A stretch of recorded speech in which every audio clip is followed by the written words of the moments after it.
பொன்னி சீரியல்ல இன்னைக்கு எபிசோட்ல சக்தி மறுபடியும் இன்னைக்கு ரொம்ப குடிச்சிட்டு வர்றாரு. அப்போ பொன்னி வந்து என்னங்க இன்னைக்கு இப்படி குடிச்சிருக்கீங்களே அப்படின்னு சொல்லிட்டு கைத்தாங்களா அவங்கள கூட்டிட்டு ரூமுக்குள்ளே போகிறாங்க.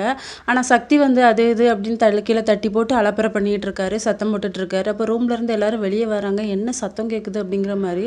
அப்போ இவர் குடிச்சிட்டு டைனிங் டேபிள் உட்காந்து ஆடிட்டு இருக்காரு. அப்போ இன்னைக்கு நீ குடிச்சிட்டு வந்திருக்கியா அப்படின்ட்டு சக்தியோட அம்மா ரொம்ப கோவப்பட்டு திட்டுறாங்க. சக்தியோட அப்பா சொல்றாங்க, அவனுக்கு இப்போ ஒண்ணுமே புரியாது, நீ சொன்னாலும் வேஸ்ட்டு, சரி எல்லாரும் ரூமுக்கு போங்க, அவன் எப்படியாவது அவனை பார்த்துக்கிடுவோம் அப்படிங்கிற மாதிரி சொல்கிறாங்க. சக்தியும் ரூம்குள்ளே போகிறாங்க, பொன்னி தான் கூட்டிகிட்டு போகிறாங்க. நீ சக்தியை பாத்ரூமில் வச்சு குளிக்க வச்சிட்டு இருக்காங்க. அப்போ சோப்பு வலிவி பொன்னி வந்து கீழே விழுந்துடுறாங்க. அப்போ சக்தியும் மேலே விழுந்துடுறாரு. அதுக்கப்புறம் சக்தி வந்து நார்மல் ஆயிடுறாரு. அப்போவே நான் சொன்னேங்க அவர்கிட்ட, நீங்கள் அவரை எப்படியாவது குடிக்க வைக்காமல் இருங்க அப்படின்னு சொல்லிட்டு, நான் இவ்வளோ சொல்லியும் கேட்காம இப்படி உங்களை குடிக்க வச்சு அனுப்பிச்சிட்டாரு அப்படிங்கிற மாதிரி சொல்கிறாங்க. அப்போ நீ அவர்கிட்ட சொன்னியா அப்படின்னு சக்தி வந்து ரிப்பீட்டாக கேட்டுக்கிட்டே இருக்காங்க. ஆமாங்க நான் சொன்னேன் அப்படிங்கிற மாதிரி பொன்னி சொல்கிறாங்க. அப்போ சக்தி வந்து பயங்கரமாக சிரிக்கிறாரு.